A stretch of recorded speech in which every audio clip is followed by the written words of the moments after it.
Rotate your device. You can't turn your phone while alive. Rotate your device म्हणजे काय?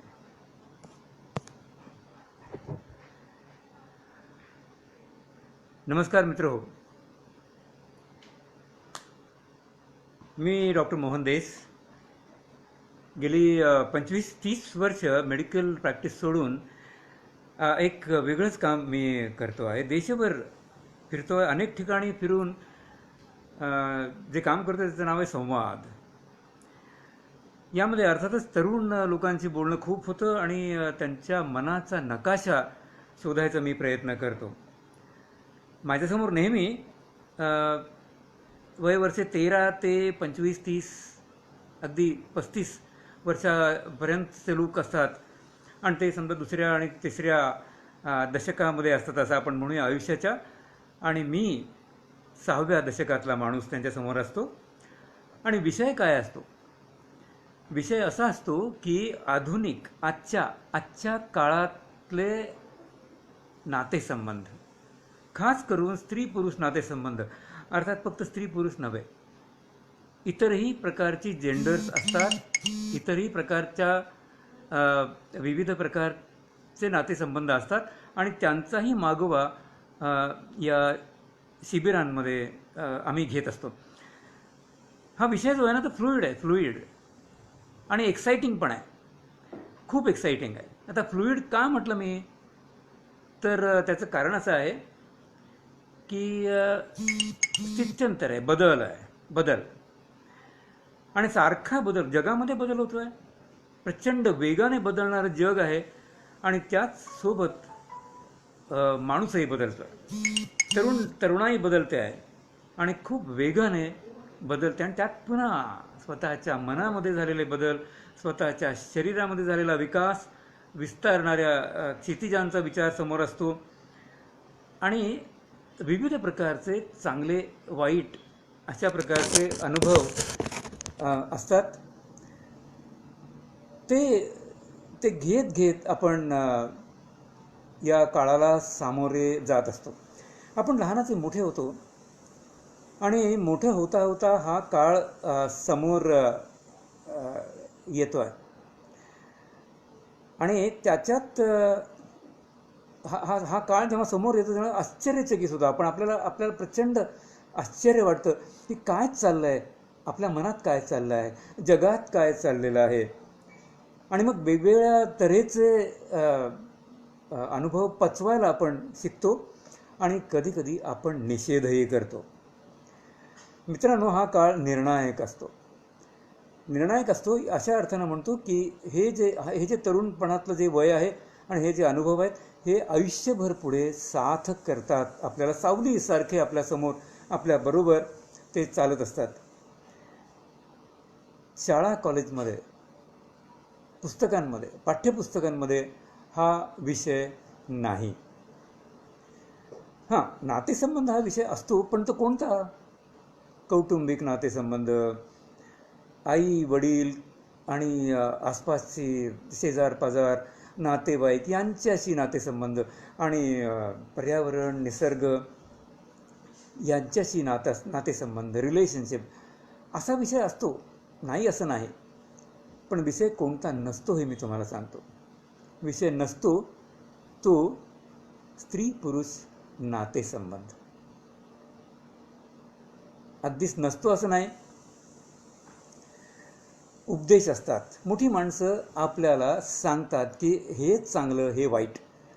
मोठी माणसं आपल्याला असं सांगतात की हे नातेसंबंध चांगले आणि हे मात्र वाईट आहेत, सूचना करतात. खरं सांगू का, तरुणाईचा आजचा जगण्याचा मुद्दा नातेसंबंध आणि तोही स्त्री पुरुष नातेसंबंध असा असतो. आणि अर्थातच मोठी माणसं याच्याबद्दल बोलत नाहीत किंवा बोलले तरी हळू आवाजात केव्हा तरी बोलतात, परंतु बहुतेक नाहीच. माझ्यासमोर बऱ्याच वेळा ग्रामीण, आदिवासी, कधीकधी शहरी, कधीकधी उच्चभ्रू, मध्यमवर्गीय अशी मुलं आणि मुली पण असतात. त्यांची प्रत्येकाची बॅकग्राऊंड वेगळी असते, पार्श्वभूमी वेगळी असते, त्यांच्यावरती होणारे संस्कार वेगळे असतात, भाषा वेगळ्या असतात.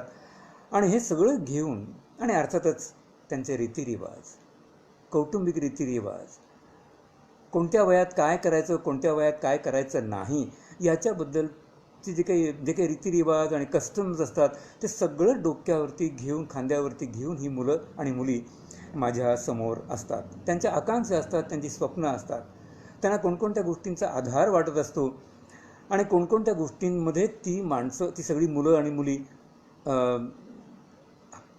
आधार सुटतो असं आपण म्हणूया. आणि प्रचंड वाईट वाटतं, खूप अनुभव कधीकधी वाईट येतात, विदारक अशा प्रकारचे अनुभव, खास करून मुलींना. आणि तेव्हा स्वतःशी एक बोलणं सुरू होतं, सेल्फ टॉक असं आपण म्हणूया. आणि मग स्वतःशी जे नातं असतं ना, स्वतःशी नातं याचा अर्थ असा 2 पद्धतीनं नातं असतं.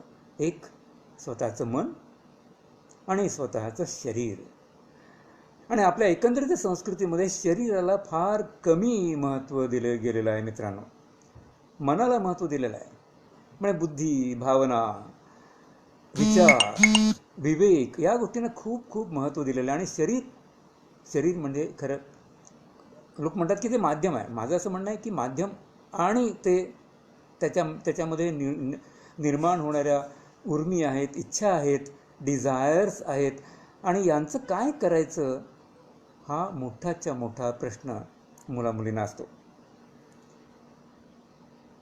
आपण विकास पावत असतो, आपल्या कक्षा विस्तारत असतात, आणि याच वेळी आपल्याला असं सांगण्यात येतं की हे चांगलं आहे, हे वाईट आहे.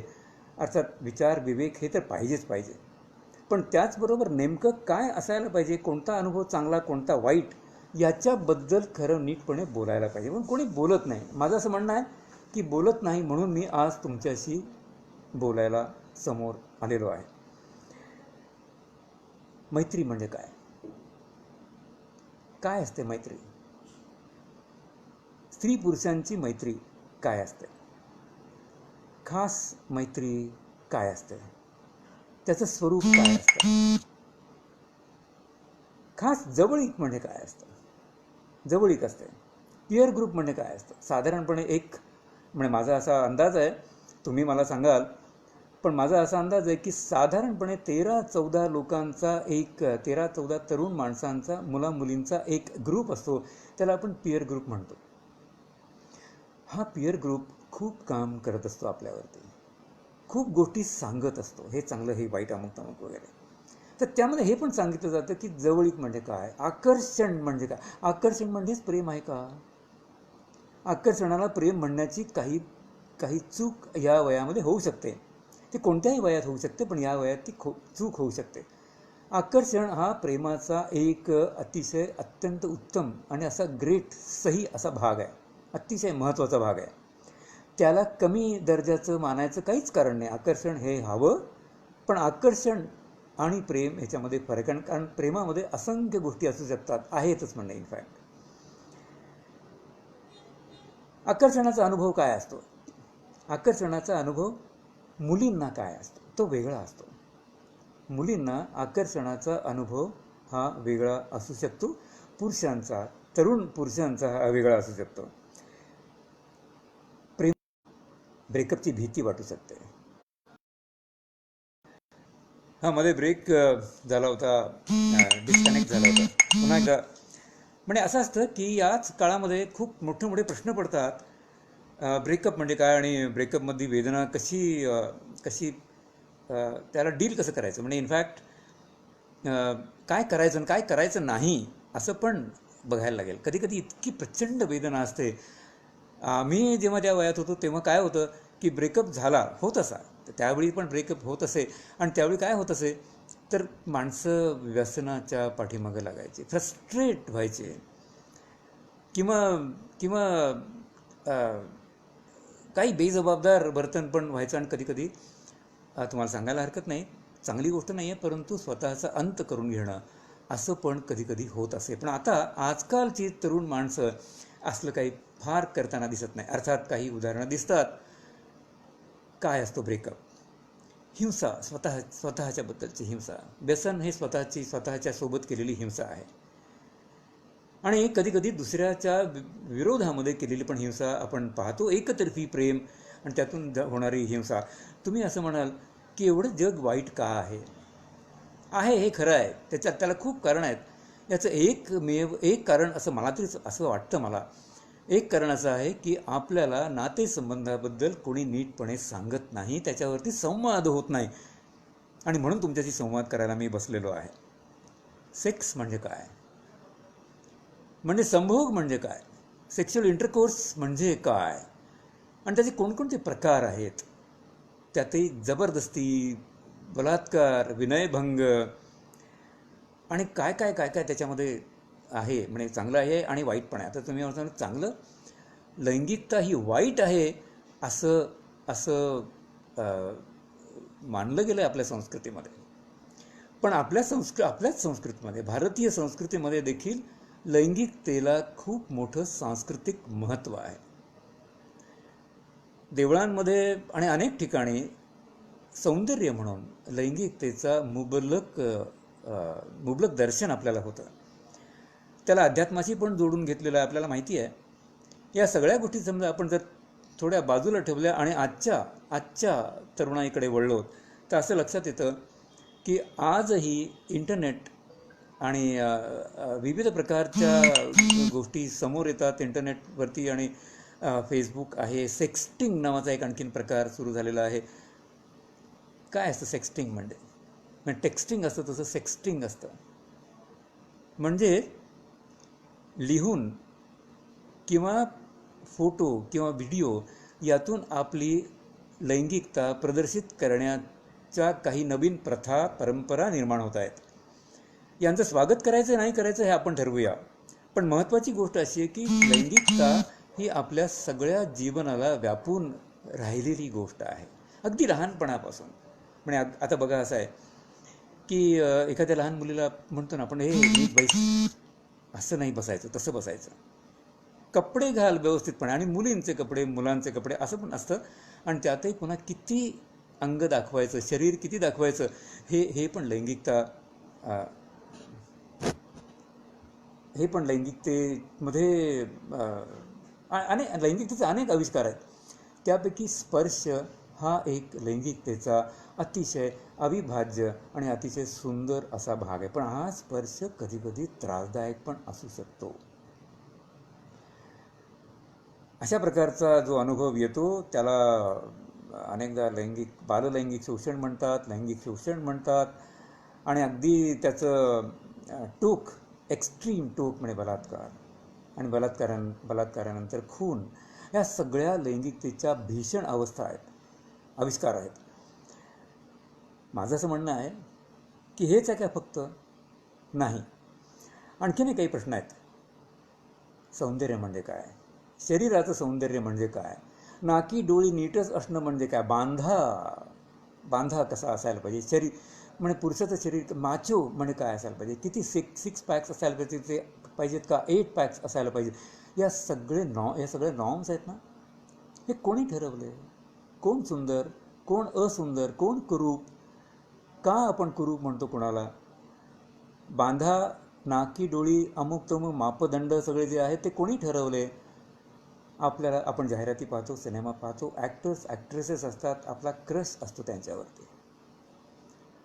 आणि ती माणसं आपल्याला सांगतात की हे साबण, हे शरीर, ही कातडी, आणि असं सगळं तुम्ही केलं तर तुमचं सगळं छान होईल. प्रत्यक्षामध्ये आपण काय ग्रहण करत असतो तेव्हा आपल्याला असं वाटत असतं की ही बाई सुंदर आहे, हा माणूस सुंदर आहे, हा पुरुष सुंदर आहे, हा हँडसम आहे. आणि याच्यातून मग तो बनियन असो, साबण असो किंवा अनेक गोष्टी, जिम असो, या सगळ्या गोष्टींनी आपलं शरीर आणि आपली शरीर प्रतिमा ठरते. आणि त्याप्रमाणे अर्थातच आरोग्य हे खूप महत्त्वाचं. मी डॉक्टर आहे असं मागाशी म्हटलं मी, तर डॉक्टर असल्यामुळे आरोग्याची पूर्ण जाणीव आपल्याला असायलाच पाहिजे. यात काही शंका नाही, व्यसनांपासून दूर असायला पाहिजे. पण ही जी व्यवस्था, जी शरीराची, आपल्या शरीराचं नातं जे आहे ते आपल्याला सांभाळायला लागतं. मुलींना मासिक पाळी येते, तर मासिक पाळीशी त्यांचं नातं साधारणपणे 12व्या-13व्या वर्षी सुरू होतं आणि ते 45व्या 50व्या वर्षी थांबतं. पण थांबत नाही तसं, स्त्रीत्व संपत नाही. आणि मग स्त्रीत्वाच्या पुरुषत्वाच्या वेगवेगळ्या प्रकारच्या आविष्कारांचं आश्चर्य वाटायला लागतं. कधी कधी त्यांची सवय व्हायला लागते. मग आदर्श स्त्री कोण, सुंदर स्त्री कोण, आदर्श पुरुष कोण आणि सुंदर पुरुष कोण, सुंदर पुरुष आदर्श असू शकतो का आणि आदर्श पुरुष सुंदर दिसू शकतो का, असे विविध प्रकारचे प्रश्न पडतात. आणि त्याचबरोबर आणखीन एक प्रश्न तुम्हाला आहेच आहे, म्हणजे समलैंगिकता म्हणजे काय, काय असतात संबंध, कसे असतात, आणि त्यामध्ये ट्रान्सजेंडर म्हणजे काय, किंवा विविध प्रकारचे जेंडर्स. आपण म्हणू की साधारणपणे स्त्री पुरुष संबंध असं मी म्हटलं खरं, पण त्याच प्रकारचे लैंगिकतेचे आविष्कार हे विविध प्रकारच्या जेंडर्समध्ये म्हणजेच लिंगभावांमध्ये लैंगिकतेचे आविष्कार असू शकतात आणि ते सन्मानाने पाहावे असं आमचं म्हणणं आहे. सुप्रीम कोर्टाने पण असा निकाल दिलेला आपल्याला माहिती आहे, आपण सगळे जाणता.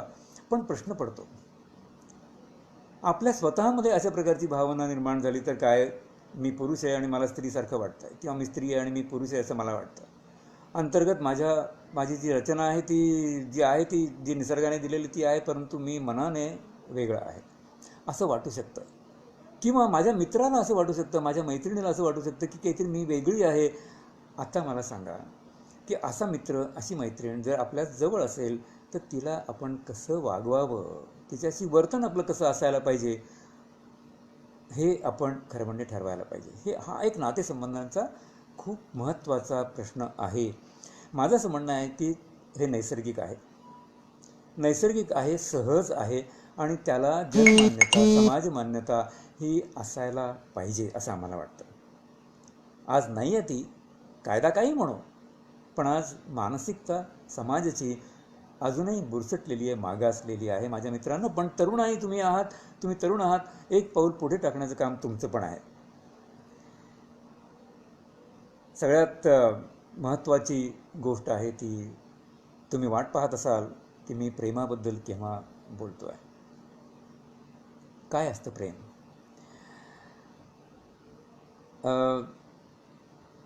प्रेम म्हणजे एक भावना नाही आहे.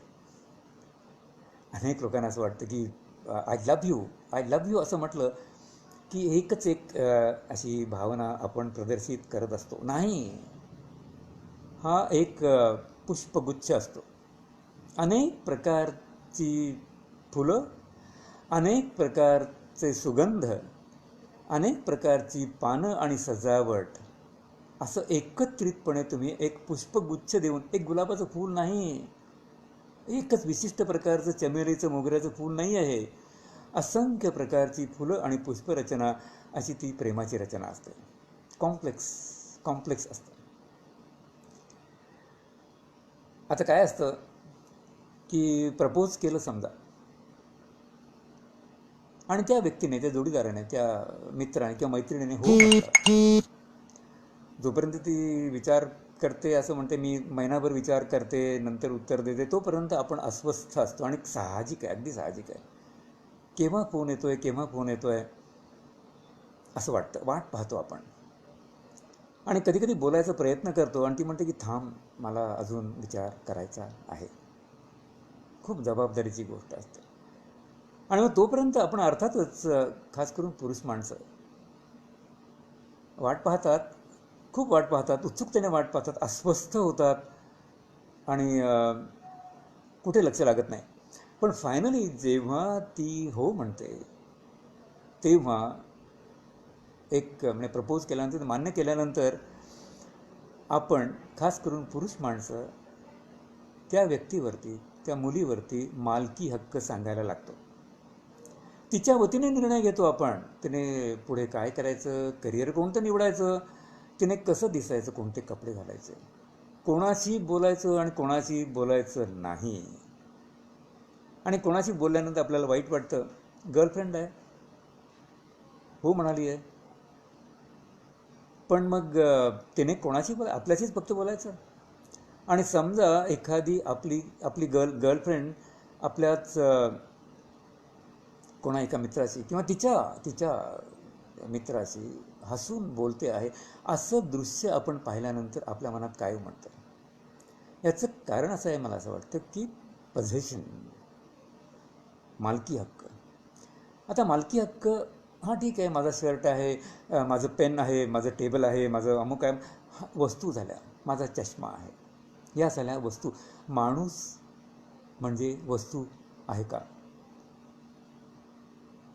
आपला जोडीदार म्हणजे आपली वस्तू आहे का, की जी वापरता येते आणि वापरून झाल्यानंतर फेकून देता येते? किंवा ती माझी आहे, शोभिवंत केली पाहिजे, तिच्यावरती माझा अधिकार आहे, असं म्हटल्यानंतर नातं चांगलं होतं का काय, विचार करायला पाहिजे. काही लोकांना अर्थातच बंधनामध्ये गोडवा वाटतो. सुरुवातीच्या काळामध्ये विशेषतः अगदी बंधनात राहणं, आणि लग्नबंधन, प्रेमबंधन म्हटलं जातं. बंधन याचा अर्थ बांधून घालणं. बांधून घातल्यानंतर काही लोकांना अर्थातच छान वाटतं, हे बंधन खूप छान वाटतं. परंतु या बंधनाचा मित्रांनो कंटाळा येतो. आणि हा कंटाळा आल्यानंतर मात्र खूप मोठेच्या मोठे प्रश्न निर्माण होतात माझ्या मित्रांनो. खास करून मुलींच्या बाबतीमध्ये हा प्रश्न निर्माण होतो, मालकी हक्क. आणि मालकी हक्कामध्ये आणखीन पण गोष्ट असते, शरीर हे देखील मालकीची वस्तू म्हणून कधी कधी वापरलं जातं. दुसऱ्याचं शरीर ही आपली मालमत्ता, आणि मग त्या शरीराने काय असायला पाहिजे, कसं असायला पाहिजे, त्याचे मापदंड कसे असले पाहिजेत, बांधा कसा असायला पाहिजे. समजा आपली जोडीदाराने दाढ होत चालली आहे तर तिने जिम कसं जॉईन करायला पाहिजे, व्यायाम कसा करायला पाहिजे, किंवा काय खाणं कसं कमी, डायटिंग कसं केलं पाहिजे, हे आपण सगळं त्यांना सांगायला लागतो. शरीर आहे, आरोग्य सांभाळायला पाहिजे, बरोबर आहे, परंतु शरीराचे मापदंड देखील तुम्ही सांगायला लागलात तर मग प्रश्न येतो की ती वस्तू आहे की काय. आणखीन एक गोष्ट सांगतो की वयाप्रमाणे शरीर पण बदलतं आणि ते सुंदर दिसू शकतं. अर्थात ते सौंदर्य जे आहे आपल्या डोळ्यात हवं. तर मालकी हक्क सोडला तर कदाचित हे सौंदर्य छान, आणखी जास्त चांगलं खुलून दिसेल असं मला स्वतःला वाटतं.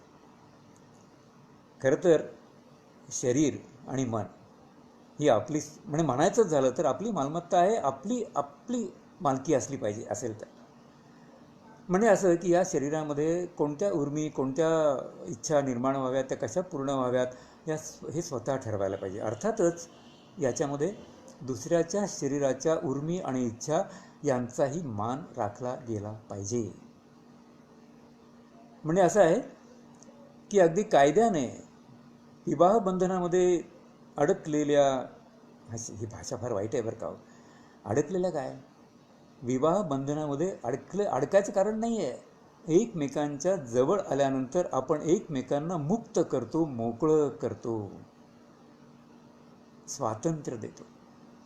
आपल्या पुरुष म्हणून ज्या काही कल्पना असतात त्यापासून आपण, ज्या पूर्वापार जुन्या आणि अशा विचित्र कल्पना असतात त्यापासून आपण मुक्त होतो, आणि ती बाई, ती मुलगी ही सुद्धा मुक्त होते. आणि हे खरं नातेसंबंधामधलं सौंदर्य असं मला वाटतं. आता मी असं म्हणालो की या शरीराची मालकी स्वतःची असायला पाहिजे. म्हणजे कपडे कोणते, किती कपडे, काय कसे घालायचे, गंध कोणते, किंवा अनेक गोष्टी. इनफॅक्ट असं मी म्हणेन की या शरीरातून बाळक किती जन्माला येणार, मुलगा असावा असं अनेकदा वाटतं, आणि त्यासाठी सोनोग्राफी वगैरे केली जाते आपल्याला माहिती आहे, आणि त्याच्यात फार मोठे प्रश्न निर्माण होतात आणि आपल्याकडे माहिती. पण या कुटुंब नियोजनाच्या बाबतीमध्ये जबाबदारीने आपल्या शरीराची काळजी घेणं, आपल्या शरीराचं नियोजन करणं, आपल्या शरीरातून किती प्रोडक्शन होणार याचा निर्णयसुद्धा ज्याचा त्याने घ्यायचा आहे. म्हणजे मला असं वाटतं की या देशामध्ये, या जगामध्ये कोणाच्या शरीरातून बाळ येतं, स्त्रीच्या. कोणाला अगदी जन्म डिलिव्हरी करावी लागते, त्याच्यानंतर कधी कधी अबॉर्शनला सामोरं जावं लागतं, किंवा आणखीन बालसंगोपन म्हणजे अंगावरती पाजावं लागतं दूध. हा निर्णय कोणी घ्यायला पाहिजे? कोणी पुरुषाने घ्यायचं कारण नाही आहे, त्या बाईने घेतला पाहिजे. कुटुंब नियोजनाचा निर्णय हा खरं म्हणजे त्या बाईने घेतला पाहिजे. अर्थात मी असं म्हणेन की दोघांनी मिळून तो घेतला पाहिजे. याला आपण नातेसंबंध म्हणतो. प्रेमाची प्रचंड ताकद असते, खूप मोठी ताकद असते, आणि या ताकदीने माणसं अनेक गोष्टी करतात. प्रेमात पडल्यानंतर आपण नवीन काही शिकतो, वाद्य शिकतो. काही माणसं वाद्य शिकतात, खूप छान बोलायला लागतात, आपला आवाज सुधारतो, आपण आपली राहणी सुधारतो, आपण काय काय काय गोष्टी करतो, आपल्या शरीराचा गंध घालवण्यासाठी आपण काही वेगवेगळ्या गोष्टी करतो, किंवा काही वेळेला आपण स्वतःला पूर्णपणे बदलून टाकतो, कारण आपल्या जोडीदाराला आपण आवडलं पाहिजे. ही एक प्रचंड मोठी ताकद असते. पण याचबरोबर प्रेमाच्या ताकदीमध्ये आणखीन पण काही काही खरं म्हणजे असतं. प्रेमाच्या ताकदीमध्ये कधीकधी जबरदस्ती पण होते. असंच केलं पाहिजे, तेच केलं पाहिजे, तर तू असं केलंस तर तुझं माझ्यावरती प्रेम आहे. किंबहुना असं पण आहे की लग्नाच्या आधी जेव्हा लैंगिक संबंध येतात, माझं असं म्हणणं आहे की लैंगिक संबंध लग्नाआधी लग्नबाह्य असं असण्यामध्ये खूप मोठा, प्रचंड मोठा नैतिक प्रश्न आहे असं मला वाटत नाही. कुटुंब व्यवस्था आहे, मला मान्य आहे, आणि ती टिकली पाहिजे, हेही ठीक आहे. परंतु सगळ्यात महत्त्वाचं काय टिकलं पाहिजे, तर माणसातले मानुष्य संबंध असे टिकले पाहिजेत. आणि त्याच्यामध्ये कोणत्या प्रकारची जबरदस्ती, किंवा आता माझं तुझ्यावरती प्रेम आहे, तुझं माझ्यावरती प्रेम आहे, आता हे प्रेम सिद्ध केलं पाहिजे. आता सिद्ध करण्याचा एक मार्ग मानला जातो, तो म्हणजे sex, physical intercourse, sexual intercourse. आणि असं झाल्यानंतर ती व्यक्ती आपली होते असं काही लोकांना वाटतं. मला असं वाटतं असं नाही आहे. अर्थात हे तुम्हाला नव्यानं सांगायची गरज नाही आहे, आणि तुम्ही सगळी तरुण माणसं आहात, वेगवेगळ्या प्रकारचे अनुभव तुमच्या वाट्याला येतात, आणि कधी चांगले येतात तर कधी वाईट येतात, हे खरी गोष्ट आहे. सेक्शुअल इंटरकोर्स झाल्यानंतर मालकी हक्क कायमचा प्रस्थापित होतो असं काही तरुण लोकांना वाटतं, आणि मुलींना पण वाटतं. वाईट गोष्ट ती पण आहे. एक अशी गोष्ट आहे की यातलं फ्रीडम, स्वातंत्र्य, स्वैराचार म्हणत नाही आहे माझ्या मित्रांनो, स्वैराचार नाही म्हणत, स्वातंत्र्य, विचार स्वातंत्र्य, विवेकाने घेतलेला निर्णय, आणि सर्व बाजू लक्षात घेऊन घेतलेला निर्णय. आता तुम्ही असं म्हणाल की हे सगळं तुम्ही फार ॲडव्हान्स्ड बोलता आहात, खूप पुढचं बोलता आहात. मला असं वाटतं, मी नेहमी असं म्हणतो मित्रांनो, की तुम्ही जरी दुसऱ्या तिसऱ्या दशकात आयुष्याच्या दशकात तुम्ही असलात, आणि मी 6व्या 7व्या दशकात जरी असलो, तरी मी 22व्या शतकात राहतो, आणि पुढचं काहीतरी पाहू शकतो असं मला स्वतःला वाटतं. आणि त्यामुळे आपली मैत्री होऊ शकते. काय असावं, काय असू नये, हे मी तुम्हाला सांगेन. जबरदस्ती नको, फसवणूक नको, हिंसा नको. प्रेमामध्ये हिंसा असते, चुकीचं आहे. जबरदस्ती असते, चुकीचं आहे. फसवणूकसुद्धा करतात, चुकीचं आहे. मग काय असायला पाहिजे? प्रेम म्हणजे इंद्रधनुष्य असतं. इंद्रधनुष्यामध्ये 7 रंग असतात. सूर्य असतो, पाऊस पडत असतो. सूर्य म्हणजे अर्थातच विचार, विवेकाची शक्ती खूप मोठी, आणि पाऊस म्हणजे ओलावा, मानुष्यता, मानुष्य नातं, सुंदर नातं. मग एक 7 रंग कोणकोणते आहेत? पटकन विचारलं तर कोणी सांगेल की मोहन काका, पहिला रंग आहे तो विश्वासाचा. यस, जिव्हाळा पाहिजे, विश्वास पाहिजे, जबाबदारी, नक्कीच जबाबदारी, आणि समजूतदारपणा हवा. अगदी खरी गोष्ट आहे. आधार पण हवा, एकमेकांचा आधार पाहिजे, पण स्वातंत्र्यही पाहिजे. आधार आणि स्वातंत्र्य या 2 गोष्टी पूर्णतः वेगळ्या आहेत. दोन्ही पाहिजे, स्वातंत्र्यही पाहिजे आणि आधार पण पाहिजे. आणि हे करता उत्कटता पाहिजे, उत्सुकता पाहिजे, एकमेकांना भेटण्याची उत्सुकता पाहिजे.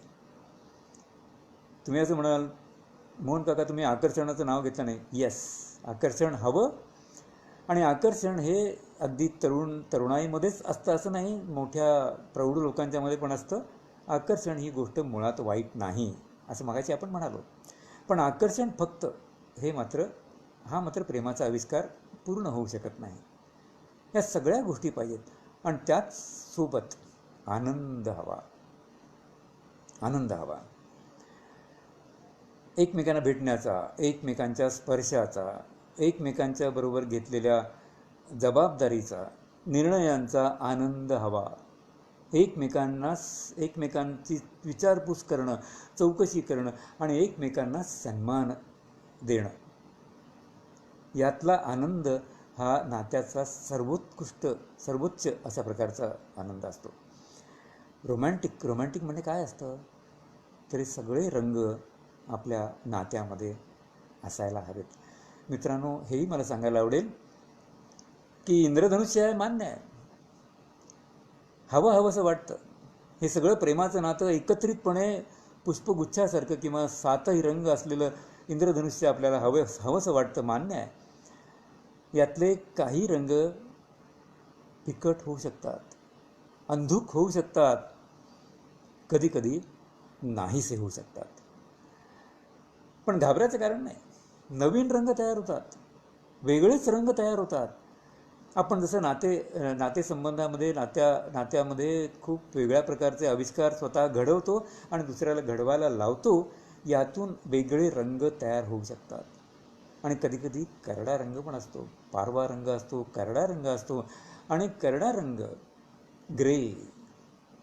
ग्रे रंग हा सुद्धा सौंदर्याचा भाग आहे, इंद्रधनुष्याचा भाग आहे, आपण मान्य करायला पाहिजे. कधी कोरडेपणा येतो, कधी दुर्लक्ष होतं आपल्याकडे आणि आपणही दुर्लक्ष करतो. 1000 उद्योग करतो, त्यातून मग जोडीदाराला वेळ देऊ शकत नाही. IT तले लोक 12 तास भेटत नाहीत, भेटल्यानंतर दमून गेलेले असतात. माणसाला वेळ मिळत नाही, उसंत मिळत नाही. पण हा करडा रंग जो आहे तो ॲक्सेप्ट करण्याची पण एक शक्यता आहे आणि ते ॲक्सेप्ट करायला काहीच हरकत नाही असं मला वाटतं. अर्थातच पूर्ण इंद्रधनुष्य आपल्या डोक्यावरती सतत असावं असं वाटतं आणि हे हवं असतं आपल्याला. माझी अशी इच्छा आहे की इंद्रधनुष्य आपल्या डोक्यावरती असायला पाहिजे. अर्थातच इंद्रधनुष्य असायला सूर्य ढगांच्या मधून डोकावताना असायला लागतो. म्हणजेच विचार, विवेक, बुद्धी आणि भावना या सगळ्या गोष्टी अत्यंत प्रखर, अत्यंत योग्य, सुयोग्य आणि प्रगल्भ अशा प्रकारच्या असतील तर मग तो जो पाऊस पडतो की नाही तो फार सुंदर दिसतो आणि त्यातून ते इंद्रधनुष्य दिसतं, ते सुंदर दिसतं. पुन्हा एकदा तुम्हाला शुभेच्छा देतो आणि हे माझं थोडंसं लांबलेलं भाषण संपवतो. धन्यवाद.